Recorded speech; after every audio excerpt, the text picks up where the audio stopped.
আল্লাহর রাসূল সাল্লাল্লাহু আলাইহি ওয়াসাল্লাম বলেন, যখন রমজান মাস চলে আসতো, রমজান মাসের যখন প্রথম রাত্রিতে চলে আসতো, তখন রাসূল আকরাম সাল্লাল্লাহু আলাইহি ওয়াসাল্লাম কি করতেন?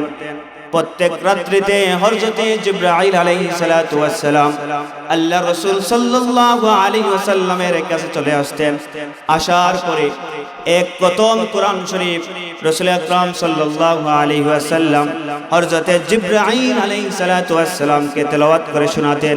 ঠিক তেমনি ভাবে হযরতে জিবরাইল আলাইহিস সালাতু ওয়াস সালাম আরো এক প্রথম কোরআন শরীফ রাসূল আকরাম সাল্লাল্লাহু আলাইহি ওয়াসাল্লামকে পড়ে শোনাতেন।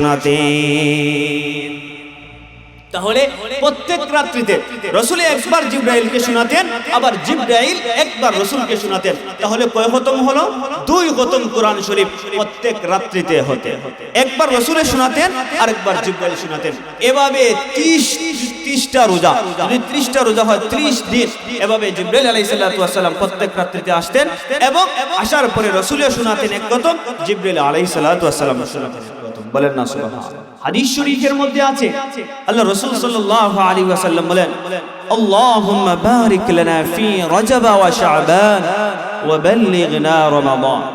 তিনি আল্লাহ তাআলার কাছে চাইতেন, মালিক ও আমার প্রভু, আপনি বরকত দান করেন শাবান এবং রজব মাসে, এবং আপনি আমার হায়াতকে, আমার জিন্দেগানিটাকে, আমার এই জীবনটাকে আপনি রমজান পর্যন্ত পৌঁছিয়ে দেন, যাতে করে আমি রমজান মাস পৌঁছতে পারি এবং সেই মাসে গিয়ে আমি আমার মেইন উদ্দেশ্য, মেইন মাকসাদ অর্থাৎ আপনার ইবাদত যেন করতে পারি।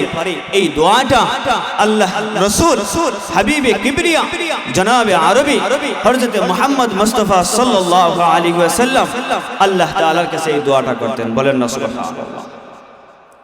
শুধু তাই নয়, আমাদের যে আকাবিররা ছিলেন, আমাদের যে সলফরা ছিলেন, তারা এই মাসটিকে পাওয়ার জন্য, এই রমজানটাকে পাওয়ার জন্য কিতাবের মধ্যে আছে 6 মাস আগ থেকে তারা আল্লাহ তাআলার কাছে দোয়া করতেন, আল্লাহ তাআলার কাছে চাইতেন, ওগো মালিক, ওগো প্রভু, আপনি আমার হায়াতটাকে, আপনি আমার জীবনটাকে এই রমজান পর্যন্ত পৌঁছিয়ে দেন। বলেন না সুবহানাল্লাহ।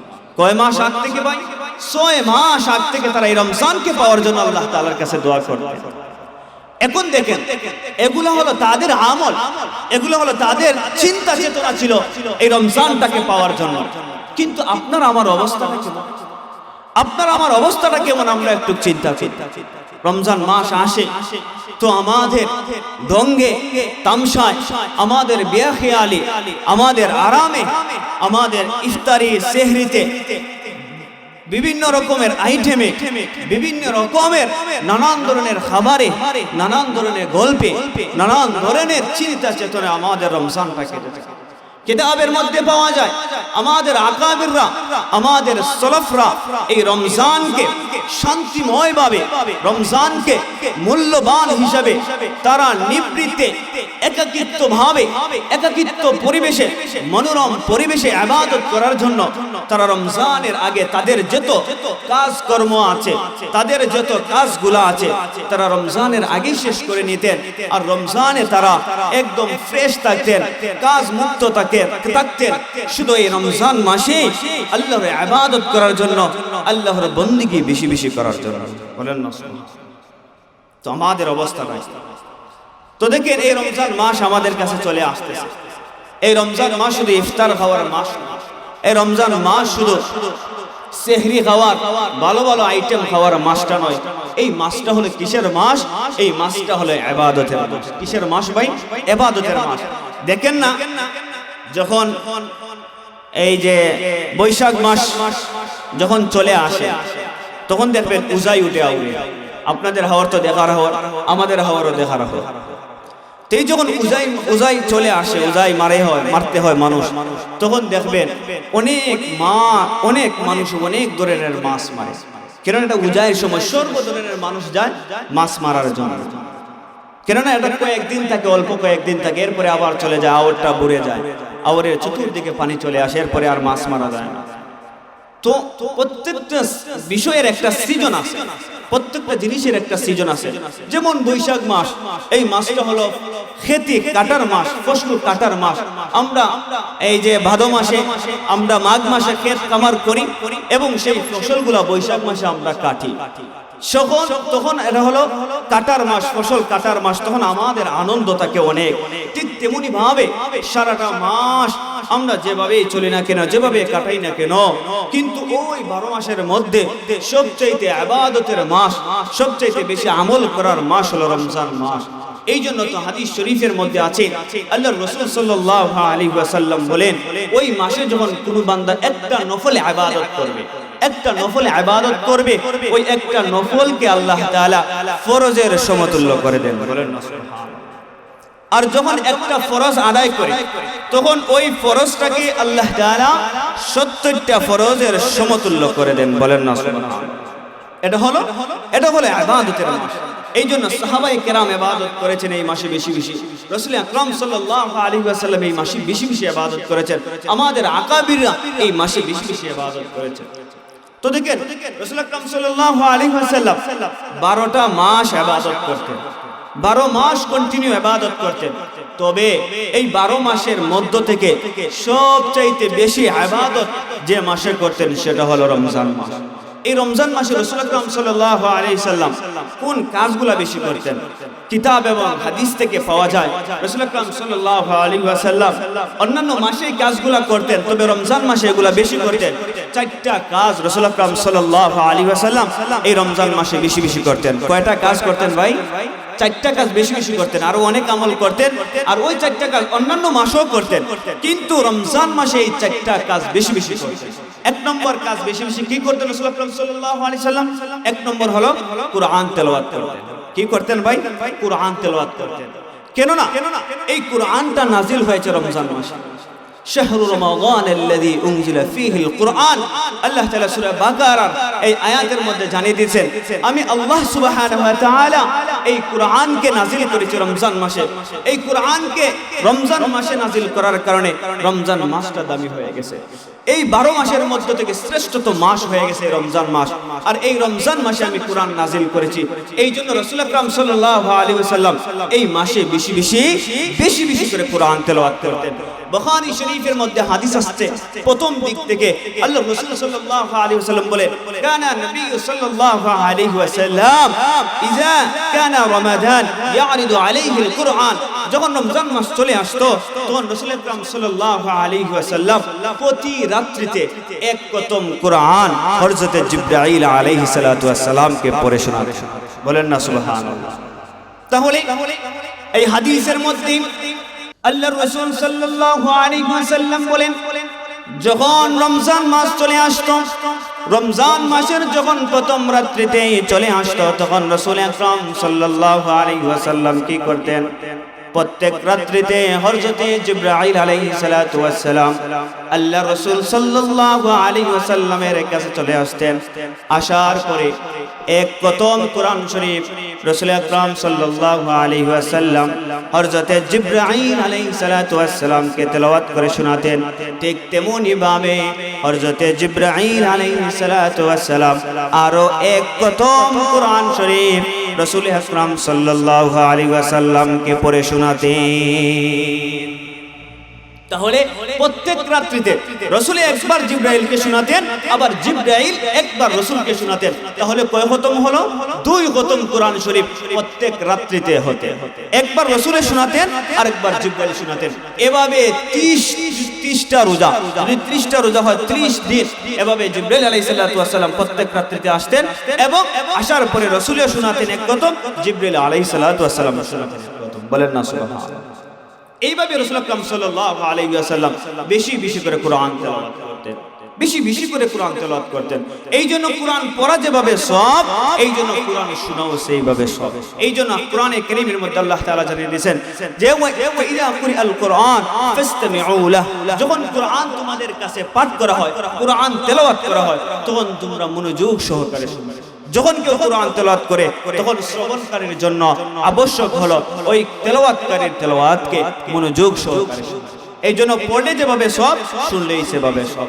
এই জন্য দেখেন কোরআনে হাদিস শরীফের মধ্যে আছে, কেউ যদি কোরআনে কারীমের একটা অক্ষর পড়ে, কয়টা অক্ষর পড়ে ভাই?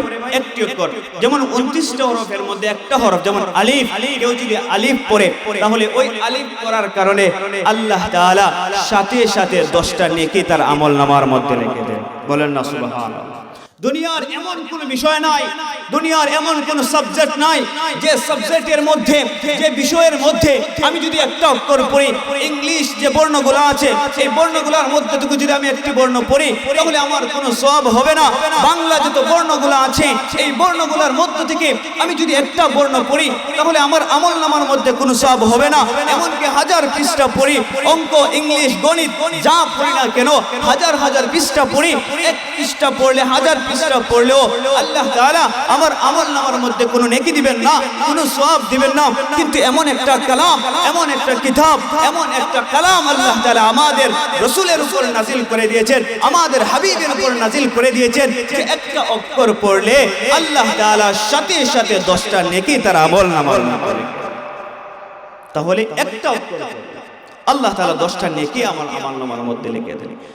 এটা হলো রমজান ছাড়া ভাই, এক অক্ষর পড়লে 10 নেকি। যেমন আজকে হলো শাবান মাস, এই শাবান মাসে যদি আমি একটা অক্ষর পড়ি তাহলে 10টা নেকি পাবো। কিন্তু যখন আমি রমজান মাসে একটা অক্ষর পড়ব তখন একটা নেকি আল্লাহ তাআলা 70টা সওয়াব দান করবেন। বলেন না সুবহানাল্লাহ। একটা অক্ষর যদি রমজান মাসে পড়ি তাহলে এক অক্ষর পড়ার কারণে আল্লাহ তাআলা সাথে সাথে 70টা নেকি আমার আমলনামার মধ্যে লিখে দিবেন। বলেন না সুবহানাল্লাহ। তাহলে শুধু আলিফ পড়লে আল্লাহ তাআলা 70টা নেকি দিবেন রমজান মাসে। যদি আমি একটা সূরা পড়ি, যদি আমি একবার সুবহানাল্লাহ পড়ি, যদি একবার আমি আল্লাহু আকবার পড়ি, যদি সূরা ইখলাস আমি পাঠ করি তাহলে আমার আমলনামার মধ্যে কত নেকি লেখা হইতেছে। এই জন্য আমরা বেশি বেশি করে কোরআন তেলাওয়াত করব। এই রমজান মাস আসলে আমাদের আকাবিররা কি করতেন, কিতাবের মধ্যে পাওয়া যায় হযরতে আমাদের ইমাম আবু হানিফা রাহিমাহুল্লাহু তাআলা সম্পর্কে যখন রমজান মাস চলে আসতো তখন তিনি কি কয়টা কোরআনের খতম দিতেন? এই এক রমজানে তিনি 63টা কোরআনের খতম দিতেন। বলেন না সুবহানাল্লাহ। এক রমজানে ভাই, একটা রমজানে 63টা কোরআনের খতম দিতেন। আপনি চিন্তা করেন আপনি কয়টা খতম দিয়েছেন। আজকে আমাদের অনেকের 40 বছর, অনেকের 50 বছর, অনেকের 60 বছর হয়ে গেছে, কিন্তু আজকে আমরা কয়টা খতম দিয়েছি? কিন্তু এক রমজানে হযরত ইমাম আবু হানিফা রাহিমাহুল্লাহু তাআলা 63টা খতম দিতেন। দিনে একটা খতম দিতেন, রাতে একটা খতম দিতেন। এভাবে 30 দিনে 60টা খতম হতো। আর তারাবির মধ্যে প্রত্যেক 10 করে, অর্থাৎ 10 রোজা করে প্রত্যেক 10-এ তারাবির মধ্যে এক খতম, আরো 10-এ এক খতম, আরো 10-এ এক খতম। এভাবে তারাবির মধ্যে 3 খতম আর দিনে এবং রাত্রিতে 2 খতম। এভাবে ইমাম আবু হানিফা রাহিমাহুল্লাহু তাআলা এক রমজানে 63টা কোরআনের খতম দিতেন। বলেন 63টা কোরআনের খতম। এভাবে তারা কোরআনকে তাদের সিনার মধ্যে, তাদের দিলের মধ্যে গেঁথে দিয়েছে। এভাবে তারা আমল করেছে, এভাবে তারা আমল করে গেছে। এই জন্য বেশি বেশি করে তারা কোরআন পাঠ করেছেন, কোরআন তেলাওয়াত করেছেন। এই জন্য আমাদের অবশ্যই উচিত, আমরা এই রমজান মাস চলে আসতেছে, আমাদের প্রথম নম্বর যে কাজটা হবে সেটা হবে রাসূল যেটা করেছেন, সেটা হলো কোরআন তেলাওয়াত। আমরা আমল করব তো ভাই ইনশাআল্লাহ, সবাই বেশি বেশি করে কোরআন তেলাওয়াত করবে। এই আমলটা রাসূল আকরাম সাল্লাল্লাহু আলাইহি সাল্লাম প্রথম নম্বর আমল করতেন। 2 নম্বর কি আমল? 2 নম্বর আমল হলো রাসূল আকরাম সাল্লাল্লাহু আলাইহি সাল্লাম বেশি বেশি করে দান সদকা করতেন এই রমজান মাসে। বলেন না সুবহানাল্লাহ। অন্যান্য মাসেও সদকা করতেন, কিন্তু এই রমজান মাস যখন চলে আসতো তখন বেশি বেশি করে দান সদকা করতেন। এই জন্য হাদিস শরীফের মধ্যে আছে, বুখারী শরীফের মধ্যে হাদিস আছে, আল্লাহ রাসূল সাল্লাল্লাহু আলাইহি সাল্লাম বলেন যে কানা আজওয়াদুন নাস, রাসূল আকরাম সাল্লাল্লাহু আলাইহি ওয়াসাল্লাম মানুষের মধ্যে থেকে সবচেয়ে বেশি দানশীল ছিলেন। বলেন না সুবহানাল্লাহ। আরে হাদিস শরীফের মধ্যে আছে, একবার রাসূল আকরাম সাল্লাল্লাহু আলাইহি ওয়াসাল্লাম নামাজের জন্য একামত দেওয়া হয়ে গেছে। রাসূল আকরাম সাল্লাল্লাহু আলাইহি ওয়াসাল্লাম ইমাম নামাজ পড়াবেন, এমন সময় একামতও দিয়েছেন মুয়াজ্জিনে। এরপরে রাসূল আকরাম সাল্লাল্লাহু আলাইহি ওয়াসাল্লামের মনে হলো যে আমাকে তো একজনে কিছু স্বর্ণ মুদ্রা দিয়েছে, এগুলা দান সদকা করার জন্য আমার ঘরের ভিতরে রয়েছে, কিন্তু আমার এখন মনে হয়েছে ওই মুয়াজ্জিন একামত দেওয়ার পরেও রাসূল আকরাম সাল্লাল্লাহু আলাইহি ওয়াসাল্লাম ইমামতি না করে রাসূল আকরাম সাল্লাল্লাহু আলাইহি ওয়াসাল্লামের ঘরে চলে গেছেন। যাওয়ার পরে ওই অর্থ পুরি দিনার মুদ্রাগুলা এনে এরপরে দান সদকা করে দিয়েছেন, এরপরে ইমামতি করছেন। বলেন না সুবহানাল্লাহ। এভাবে রাসূল আকরাম সাল্লাল্লাহু আলাইহি ওয়াসাল্লাম দান সদকা করেছেন। আজকে আমরা দান সদকার পিছনে আজকে আমরা দান সদকা করতে মন চাই না। আমাদের অনেকের ধারণা হয় যে যদি দান সদকা করি তাহলে আমি গরিব হয়ে যাব। আরে ভাই, এটা না, আল্লাহ তাআলা তো কালামুল্লাহর মধ্যে জানিয়ে দিয়েছেন যারা দান সদকা করে আমি আল্লাহ তাদের সম্পদকে বাড়িয়ে দিই। বলেন না সুবহানাল্লাহ। আর যারা সুদ খায় আল্লাহ তাআলা তাদের দানকে, তাদের এই মালকে দিন দিন কমিয়ে দেন। এই জন্য রাসূল আকরাম সাল্লাল্লাহু আলাইহি ওয়াসাল্লাম এভাবে দান করেছেন। সাহাবায়ে কেরাম আজমাইনদেরকে রাসূল আকরাম সাল্লাল্লাহু আলাইহি ওয়াসাল্লাম দানের ব্যাপারে তাকিদ দিয়েছেন, দানের ব্যাপারে উৎসাহ দিয়েছেন। দেখেন হাদিস শরীফের মধ্যে আছে, নবীজির একজন সাহাবী ছিলেন হযরতে বেলাল রাদিয়াল্লাহু তাআলা আনহু। এত গরীব সাহাবী ছিলেন, এত গরীব সাহাবী ছিলেন। ওই বেলাল রাদিয়াল্লাহু তাআলা আনহুকে লক্ষ্য করে রাসূল আকরাম সাল্লাল্লাহু আলাইহি ওয়াসাল্লাম বলেছেন, ও আমার বেলাল, তুমি আল্লাহ তাআলার রাস্তায় দান করো। ওই বেলাল কেমন গরীব ছিলেন, কেমন গরীব ছিলেন কিতাবের মধ্যে পাওয়া যায়। রাসূল আকরাম সাল্লাল্লাহু আলাইহি ওয়াসাল্লাম বলেন, ওই বেলাল এত গরীব ছিলেন, এত গরীব ছিলেন। ওই বেলাল তার শরীরটা ঢাকার জন্য, তার শরীরটা আবৃত করার জন্য এত মোটা কাপড় ছিল না, এত বিশাল বড় কাপড় ছিল না। একটা কাপড় ছিল, যে কাপড়টা তার লজ্জাস্থান ঢাকলে উপরটা ঢাকা যায় না, উপরটা ঢাকলে লজ্জাস্থান ঢাকা যায় না। এত গরীব সাহাবী ছিলেন, এত গরীব সাহাবী ছিলেন। আর মক্কার মধ্যে, মদিনার মধ্যে, আরব কান্ট্রির মধ্যে হযরতে বেলাল রাদিয়াল্লাহু তাআলা আনহুর মতো আর এত দরিদ্র অসহায় সাহাবী এই মক্কার মধ্যে ছিল না, মদিনার মধ্যে ছিল না। ওই বেলালকে রাসূল আকরাম সাল্লাল্লাহু আলাইহি ওয়াসাল্লাম লক্ষ্য করে বললেন, ও আমার বেলাল, তুমিও আল্লাহ তাআলার রাস্তায় দান করতে হবে। এই বেলাল এত গরীব সাহাবী, যে সাহাবীর একটা কাপড় ছিল না, ওই কাপড়টাকে তিনি সারাটা শরীর ঢেকে রাখবেন। এত ছোট একটা কাপড় ছিল, একটা লুঙ্গি ছিল, যে লুঙ্গি দ্বারা শুধু তিনি লজ্জাস্থানকে ঢাকতে পারবেন, উপরকে ঢাকতে পারেন নাই। এত গরীব সাহাবী হওয়ার পরেও আল্লাহ রাসূল ওই বেলালকে লক্ষ্য করে বলছিলেন, বেলাল, তুমি আল্লাহ তাআলার রাস্তায় দান করো। আজকে আপনি চিন্তা করেন, আপনি কতটুকু ধনী আছেন, আপনার কয়টা কাপড় আছে, আপনার কয়টা জামা আছে, আপনি চিন্তা করেন। আজকে আমাদের লক্ষ কোটি টাকা আছে, এরপরে আজকে আমাদের দান করতে মন চায় না। আমাদের মনের ভিতরে, আমাদের দিলের ভিতরে কষ্ট লাগে। এই জন্য তো আল্লাহ রাসূল সাল্লাল্লাহু আলাইহি সাল্লাম অপর একটা হাদিসের মধ্যে বলেছেন, আল গিনা গিনান নাস, প্রকৃত ধনী, প্রকৃত ধনী হলো ওই ব্যক্তি ধনী যে ব্যক্তির আত্মাটা ধনী, আত্মা যার ধনী ওই ব্যক্তি প্রকৃত ধনী। যার মাল বেশি, যার টাকা বেশি, ওই বেশি প্রকৃত ধনী না। যার আত্মাটা বড় ধনী, ওই ব্যক্তি সবচেয়ে বড় ধনী। এই জন্য আল্লাহ তাআলা কোরআনে কারীমের মধ্যে বলেছেন, আল্লাযীনা ইনফিকুনা ফিস সাররাই ওয়াদ দাররাই। আল্লাহ তাআলা নিজেই আদেশ করতেছে, ও আমার ঈমানদার, ও আমার মুসলমান, ও আমার বান্দারা, তোমরা ধনী হও, তোমরা কিংবা গরীব হও, সর্ব অবস্থায়, সর্ব অবস্থায়, সর্ব হালতে তোমরা আমি আল্লাহর রাস্তায় দান করো। বলেন না সুবহানাল্লাহ। তাহলে তো আল্লাহ তাআলা এই আয়াতের মধ্যে বলেন নাই শুধু ধনীদেরকে, আল্লাহ তাআলা বলে নাই যাদের টাকা পয়সা অর্থ পড়ে আছে শুধু তোমরাই দান করবে আর যারা গরীব তাদেরকে দান করতে হবে না। না না, আল্লাহ তাআলা এই বৈষম্য করেন নাই।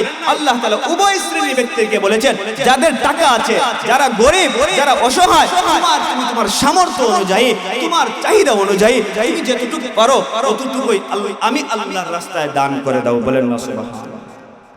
তাহলে আল্লাহ তাআলা নিজে আমাদেরকে আদেশ করেছেন, দুনিয়ার মানুষ তোমরা আমি আল্লাহ তাআলার রাস্তায় দান করো। এই জন্য রাসূল আকরাম সাল্লাল্লাহু আলাইহি ওয়াসাল্লাম যখন এই রমজান মাস চলে আসতো তখন বেশি বেশি করে তিনি এই রমজান মাসে আল্লাহ তাআলার রাস্তায় দান করতেন। এটা হলো 2 নম্বর কাজ। রাসূল আকরাম সাল্লাল্লাহু আলাইহি ওয়াসাল্লাম বেশি বেশি করে আল্লাহ তাআলার রাস্তায় দান করতেন। তাহলে সেই আমলটা আমরা করব তো ইনশাআল্লাহ ভাই। রমজান মাসে আমরা বেশি বেশি আমল করব। আমরা যদি এখন 1 টাকা দান করি তাহলে ধরে নেন একটা নেকি পাবো, কিন্তু যখন রমজান মাসে আমি 1 টাকা দান করব তখন ওই 1 টাকার বদলে আল্লাহ তাআলা 70টা, সর্বনিম্ন 70টা নেকি আমার আমলনামার মধ্যে দিয়ে দিবেন। বলেন না সুবহানাল্লাহ। আরে 1 টাকা এখন দান করলে একটা সওয়াব পাইবো, কিন্তু যখন রমজানে 1 টাকা দান করব তখন আমি কয়টা নেকি পাবো ভাই? সর্বনিম্ন 10টা নেকি আমার আমলনামার মধ্যে আল্লাহ দিবেন। এ থেকে বাড়াইতে বাড়াইতে 700। আল্লাহ রাসূল বলেন হবে না, আরো বেশি। আল্লাহ বলেন আমি অগণিত আমায় আমার বান্দাদেরকে নেকি দ্বারা পরিপূর্ণ করে দিব। বলেন না সুবহানাল্লাহ। এই জন্য বেশি বেশি করে আমরা আল্লাহ তাআলার রাস্তা দান করব। এই আমলটা রাসূল আকরাম সাল্লাল্লাহু আলাইহি সাল্লাম বেশি বেশি করতেন। 3 নম্বর আমল কি? 3 নম্বর আমল হলো আল্লাহ রাসূল সাল্লাল্লাহু আলাইহি সাল্লাম যখন এই মাসটা চলে আসতো তখন বেশি বেশি করে আল্লাহ তাআলার নিকট তওবা এবং ইস্তেগফার করতেন, বেশি বেশি করে আল্লাহ তাআলার নিকট তওবা করতেন এবং ইস্তেগফার করতেন। তিনি নিজের গুনাহ নাই। হাদিস কোরআনে কারীমের মধ্যে তো আল্লাহ তাআলা সূরা ফাতিহার মধ্যে জানিয়ে দিয়েছেন যে রাসূলের আগে এবং পিছে কোনো গুনাহ নাই, যে রাসূলরা হলেন মাসুম, যিনি আগেও কোনো গুনাহ নাই পিছনেও কোনো গুনাহ নাই, ওই নিষ্পাপ ব্যক্তি আল্লাহ তাআলার কাছে মুসলিম শরীফের মধ্যে হাদিস আসছে আল্লাহ রাসূল সাল্লাল্লাহু আলাইহি ওয়াসাল্লাম এই নিষ্পাপ হওয়ার পরেও তিনি প্রত্যেকদিন, একটা হাদিসের মধ্যে আছে তিনি প্রত্যেকদিন 70 বার ইস্তেগফার পাঠ করতেন আল্লাহ তাআলার কাছে। বলেন না সুবহানাল্লাহ। অপর রিওয়ায়াতের মধ্যে আছে প্রত্যেকদিন 100 বারের চাইতে আরো বেশি ইস্তেগফার করতেন। তো যে রাসূলের আগে কোনো গুনাহ নাই পিছনেও কোনো গুনাহ নাই, ওই রাসূল আল্লাহ তাআলার নিকট তার গুনাহের জন্য, তার অপরাধের জন্য মাফ চাইতেন, অথচ কোনো অপরাধ নাই। আজকে আমি আর আপনি একটু চিন্তা করি, আজকে আপনার এবং আমার কত গুনাহ হয়েছে ভাই। বালেগ হওয়ার পর থেকে আজকে আমরা কত গুনাহ করেছি। নামাজ পড়ার গুনাহ, সুদ খাওয়ার গুনাহ, যাকাত না দেওয়ার গুনাহ, হজ না করার গুনাহ, চুগলখড়ি করার গুনাহ, ইত্যাদি ইত্যাদি অনেক পাপের গুনাহ। কিন্তু এরপরও আমাদের দিলটা, আমাদের কলবটা একবারও নড়ে না, একবারও কম্পিত হয় না যে আল্লাহ তাআলার কাছে তো একদিন গিয়ে আমি দাঁড়াইতে হবে, যে আল্লাহ তাআলার কাছে তো একদিন আমি যাইতে হবে। আমি আমার কোন মুখ নিয়ে, আমি আমার কোন চেহারা নিয়ে, ওই মুখটা নিয়ে আমি আল্লাহ তাআলার কাছে দরবারে দাঁড়াবো। এত পাপ, এত অন্যায় করার পরেও আমাদের সেই কলবটা, আমাদের সেই দিলটা লড়ে না, আমাদের সেই দিলটা শক্ত হয়ে গেছে, আমাদের সেই দিলটা পাথর হয়ে গেছে। এই জন্য আমাদের সেই দিলটা আল্লাহ মুখী হয় না, রাসূল মুখী হয় না, আল্লাহর পথগামী হয় না। আমাদের সেই কলবটা শুধু গুনাহের দিকে আমাদেরকে দাবিত করতেছে, চম্বকের মতো আমাদের সেই গুনাহের দিকে দাবিত করতেছে। এই জন্য হাদিস শরীফের মধ্যে আছে, কোরআনে কারীমের মধ্যে আছে, যাদের গুনাহ হয়ে গেছে, যাদের গুনাহ হয়ে গেছে তোমরা আমি আল্লাহ তাআলার কাছে মাফ চাও, আমি আল্লাহ তাআলার কাছে তওবা করো। এই জন্য সূরা তাহরিমের 8 নম্বর আয়াতের মধ্যে আল্লাহ তাআলা জানিয়ে দেন, ইয়া আইয়ুহাল্লাযীনা আমানু, হে ঈমানদারেরা, হে ঈমানদারেরা, যদি তোমরা তুবু ইলাল্লাহি তাওবাতান নাসুহা, আমি আল্লাহ তাআলার কাছে তওবায়ে নাসুহা করতে পারো, আমি আল্লাহ তাআলার কাছে খাঁটি দিলে তওবা করতে পারো, তাহলে আসা রাব্বুকুম আইয়ুকাফিরা আনকুম সাইয়্যাতিকুম, তাহলে আমি আল্লাহ তোমাদের জীবনের সকল গুনাহ মাফ করে দিয়ে দেব। বলেন না সুবহানাল্লাহ। তাহলে ওই আয়াতের মধ্যে সূরা তাহরিমের 8 নম্বর আয়াতের মধ্যে আল্লাহ তাআলা বলে দিয়েছে, দুনিয়ার ঈমানদার, দুনিয়ার গোলাম, দুনিয়ার গুনাহগার বান্দারা, তোমরা একটু শুনে রাখো, তোমরা একটু খেয়াল করো, আমি আল্লাহ অনেক আদর করে তোমাদেরকে বলতেছি, অনেক মায়া করে তোমাদেরকে বলতেছি, তোমরা একটু শুনো আমার কথাটা। তোমরা যদি আমার কাছে তওবায়ে নাসুহা করতে পারো, খাঁটি দিলে আমার কাছে তওবা করতে পারো, তোমরা এমন গুনাহ করেছো, এমন পাপ করেছো, এমন অন্যায় করেছো, কেমন পাপ, কেমন অন্যায় তোমরা করেছো। হাদিস শরীফের মধ্যে আছে, আল্লাহ রাসূল সাল্লাল্লাহু আলাইহি ওয়াসাল্লাম বলেছেন, যে হাদিসটা তিরমিজি শরীফের মধ্যে আছে, হাদিসটা হলো হাদিসে কুদসি। আল্লাহ রাসূল সাল্লাল্লাহু আলাইহি ওয়াসাল্লাম বলেন, ইয়া ইবনে আদম, স্বয়ং আল্লাহ তাআলা বলতেছেন, ইয়া ইবনে আদম, হে ইবনে আদম, লাউ বালাগাত যুনুবুকা আনানাস সামা, যদি তোমার গুনাহ আসমান জমিন থেকে নিয়ে আসমান পর্যন্ত হয়ে যায়, এত বিশাল পরিমাণ গুনাহ করেছো, এত বিশাল পরিমাণ অন্যায় করেছো, শুধু তাই নয় বরং দুনিয়ার যত বালু আছে, যত কণা আছে, এত পরিমাণ তুমি গুনাহ করেছো, এত পরিমাণের তুমি অন্যায় করেছো, এরপরে আমার কাছে খাঁটি দিলে তওবা করেছো, আমার কাছে খাঁটি দিলে তুমি আমার কাছে মাফ চেয়েছো, আমি আল্লাহ তোমার পিছনের জিন্দেগানির সকল গুনাহ মাফ করে দিয়ে দেব। বলেন না। এই জন্য দেখেন আল্লাহ তাআলা আয়াতের মধ্যে বলেছেন যে যদি তোমরা তওবায়ে নাসুহা করতে পারো, আমি আল্লাহ তাআলা আসা আইয়ুকাফির আনকুম সাইয়্যাতিকুম, আমি আশা করতেছি অবশ্যই অবশ্যই আমি আল্লাহ তোমাদের জিন্দেগির সকল গুনাহ মাফ করে দিব। বলেন না। শুধু গুনাহ মাফ করবেন বিষয়টা এমন নয়, আমি অন্যায় করেছি এই অন্যায়টা মাফ করে দিয়ে দিবেন শুধু এমন নয়। আমার আল্লাহ তো হলেন রহমান, আমার আল্লাহ তো হলেন রহিম, আমার আল্লাহ শুধু গফফার নাই, আমার আল্লাহ শুধু গফুর নাই, শুধু মাফ করে ছেড়ে দিবেন না, না। আল্লাহ তাআলা সূরা ফুরকানের 70 নম্বর আয়াতের মধ্যে আল্লাহ তাআলা জানিয়ে দেন, ইল্লা মান তাবা ওয়া আমানা ওয়া আমিলা আমালান সালিহা ফাউলাইকা ইউবাদদিলুল্লাহু সাইয়্যাতিহিম হাসানাত। আল্লাহ তাআলা জানিয়ে দিতেছেন, ও বান্দা, আমি আগের আয়াতে গফুর ছিলাম, আগের আয়াতে আমি গফফার ছিলাম, আমি তোমার গুনাহ মাফ করে দিয়েছি, আমি তোমাকে ছেড়ে দেই নাই। আমার তো একটা সিফাতি নাম আছে বান্দা, রহিম। এই রহিমের খাতিরে যখন আমি তোমাকে কি করতে পারি, কি করতে পারো, আল্লাহ তাআলা নিজেই জানিয়ে দিয়েছেন, ইল্লা মান তাবা ওয়া আমানা ওয়া আমিলা আমালান সালিহা। বান্দা জেনে রাখ, তুই যদি খাঁটি দিলে তওবা করস, তুই যদি খাঁটি দিলে অন্তর থেকে তওবা করস, আর করবে না বলে এই গুনাহটা এমন ভাবে আমার কাছে তওবা করস, এমন খাঁটি দিলে আমার কাছে তওবা করস, ঈমান আনস এবং ওয়া আমিলা আমালান সালিহা, নেক কাজ করস, বান্দা জেনে রাখ আমি তোর গুনাহটা maaf করে দিব, শেষ করে দিবে। এটা নয়, ইবাদদিলুল্লাহু সাইয়্যাতি হাসানাত, আমি আল্লাহ তোর এই গুনাহকে নেকির দ্বারা পরিবর্তন করে দেব। বলেন আরে ভাই, কি কথাটা আল্লাহ তাআলা বলছেন, আমি যে গুনাহ করেছি এই গুনাহটা তো আল্লাহ maaf করছেন। বিষয়টা বোঝানোর জন্য একটা মিসাল স্বরূপ একটা উদাহরণ দিতেছি। যেমন ধরেন, আপনি 1 লক্ষ গুনাহ করলেন আপনার জীবনে, এই 1 লক্ষ গুনাহ আল্লাহর কাছে আপনি খাঁটি দিলে তওবা করেছেন, আল্লাহ তাআলা আপনার 1 লক্ষ গুনাহটা maaf করে দিয়েছেন। বলেন না সুবহানাল্লাহ। এটা হলো এটা হলো গফুরের খাতিরে, গফফারের খাতিরে 1 লক্ষ গুনাহ maaf করে দিয়েছেন। আর রহমানের খাতিরে আল্লাহ কি করেছেন, ওই যে 1 লক্ষ অপরাধ করেছেন, ওই অপরাধ 1 লক্ষ গুনাহ করেছেন, ওই 1 লক্ষ গুনাহকে আল্লাহ তাআলা নেকির দ্বারা পরিবর্তন করে দিয়েছেন। বলেন না সুবহানাল্লাহ। এত দয়াময় আল্লাহ তাআলা, এত মায়াওয়ালা আল্লাহ তাআলা। ওই আল্লাহ তাআলা চান বান্দা গুনাহ করবে তো আল্লাহ তাআলার কাছে চাইবে, আরে বান্দা তো গুনাহ করবে, এটা একটা আমাদের মিশ্রণ দিয়ে সৃষ্টিগতভাবেই আল্লাহ তাআলা আমাদেরকে গুনার একটা প্রভাব দিয়ে আল্লাহ তাআলা আমাদেরকে সৃষ্টি করেছেন। এই জন্য ইবনে মাজার মধ্যে একটা হাদিস আছে, আল্লাহ রাসূল সাল্লাল্লাহু আলাইহি ওয়াসাল্লাম বলেছেন, কুল্লু বনি আদম খাত্তা ওয়া খায়রুল খাত্তাইনা আত-তাওয়াবুন, প্রত্যেক বনি আদমই গুনাহগার। আল্লাহর রাসূল স্বয়ং বলে দিয়েছেন, কুল্লু বনি আদম খাত্তা, প্রত্যেক বনি আদমই গুনাহগার, আর ওই গুনাহগারদের মধ্যে সর্বোৎকৃষ্ট সর্বোত্তম হলো ওই বান্দা, যে বান্দা গুনাহ হওয়ার পরে সাথে সাথে আল্লাহ তাআলার কাছে তওবা করে নেয়। বলেন না সুবহানাল্লাহ। ওই বান্দা সবচাইতে আল্লাহ তাআলার কাছে সবচাইতে উত্তম এবং ফজিলতপূর্ণ। অপর হাদিসের মধ্যে সেটা ইবনে মাজার মধ্যে আসছে, আল্লাহ রাসূল সাল্লাল্লাহু আলাইহি ওয়াসাল্লাম বলেন যে ব্যক্তি গুনাহ করে, যে কুল্লু বনি আদমা, আল্লাহ রাসূল সাল্লাল্লাহু আলাইহি ওয়াসাল্লাম বলেছেন যে প্রত্যেক গুনাহগার যখন সে গুনাহ থেকে তওবা করে আসে, তখন ওই ব্যক্তি এমন নিষ্পাপ হয়ে যায়, কেমন নিষ্পাপ হয়ে যায়, যখন একটা সন্তান তার মায়ের গর্ভ থেকে জন্ম নিলে যেভাবে নিষ্পাপ হয়ে যায়, যখন কোনো অপরাধী, যখন কোনো পাপিষ্ঠ আল্লাহ তাআলার কাছে খাঁটি দিলে তওবা করে, তখন ওই নিষ্পাপ সন্তানের মতো ওই ব্যক্তি ওয়ালা হয়ে যায়। বলেন না সুবহানাল্লাহ। এত নিষ্পাপ হয়ে যায় তওবার বরকত, এই তওবার কারণে। এই জন্য যারা আমরা গুনাহ করেছি, অন্যায় করেছি, পাপ করেছি, এই জন্য হতাশের হওয়ার কোনো কারণ নাই।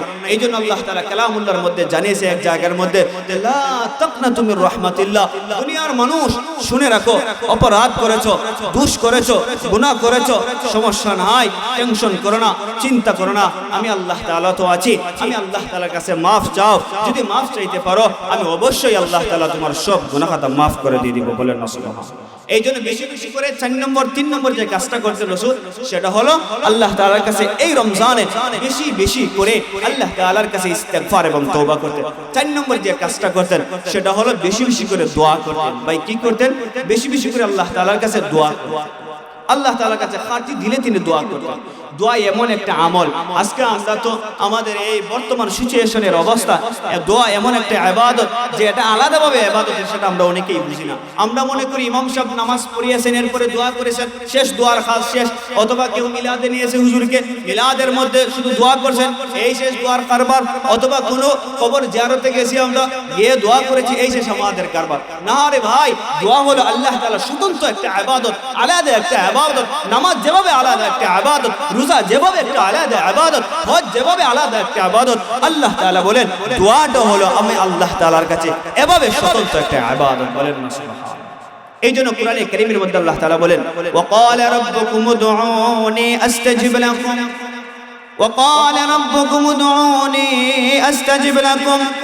দুনিয়ার মানুষ শুনে রাখো, তোমরা সবাই আমি আল্লাহ তাআলাকে ডাকো, আমি আল্লাহ তাআলার কাছে চাও, আমি আল্লাহ তাআলার কাছে দোয়া করো। যদি তোমরা আমি আল্লাহ তাআলার কাছে দোয়া করো তাহলে তোমাদের কি ফায়দা হবে? আল্লাহ তাআলা বলেন আস্তাজিব লাকুম, যদি তোমরা আমি আল্লাহ তাআলাকে ডাকো, আমি আল্লাহ তাআলা তোমাদের ডাকে সাথে সাথে সাড়া দিয়ে দিব। তাহলে আল্লাহ তাআলা বলতেছেন দুনিয়ার মানুষ, দুনিয়ার ইমানদার, দুনিয়ার উম্মত, তোমরা আমি আল্লাহ তাআলাকে ডাকো, আমি আল্লাহ তাআলার কাছে দোয়া করো। যদি আমি আল্লাহ তাআলার কাছে দোয়া করো তাহলে আমি আল্লাহ সাথে সাথে তোমাদের এই ডাকে, এই চাওয়ায় আমি সাথে সাথে তোমাদের এই ডাকে জবাব দাওয়াত দিয়ে দেব বলেন।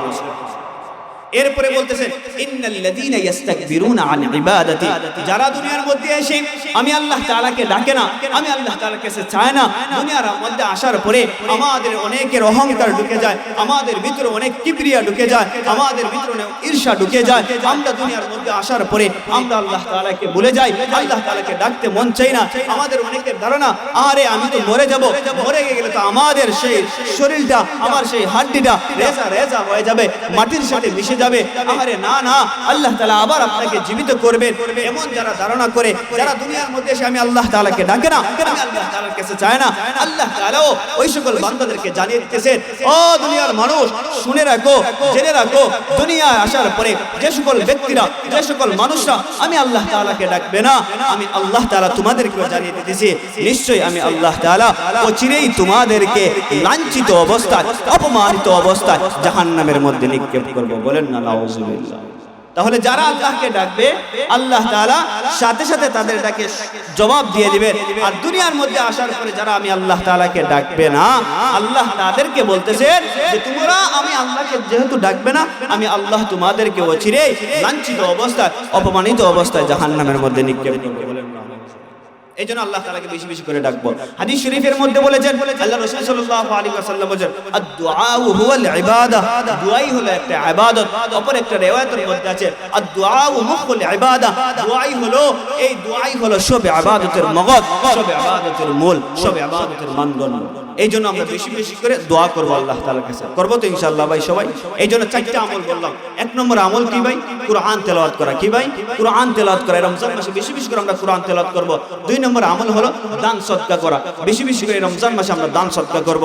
তিন নম্বর আমল হলো এই মাসে রাসূল আকরাম সাল্লাল্লাহু আলাইহি সাল্লাম বেশি বেশি আল্লাহ তাআলার কাছে তওবা এবং ইস্তিগফার করতেন। আর চার নম্বর আমল যেটা বললাম সেটা হলো এই রমজান মাস যখন আসতো তখন রাসূল আকরাম সাল্লাল্লাহু আলাইহি ওয়াসাল্লাম বেশি বেশি করে আল্লাহ তাআলার কাছে দোয়া করতেন। ইনশাআল্লাহ আমরা আমল করব তো ভাই চারটা।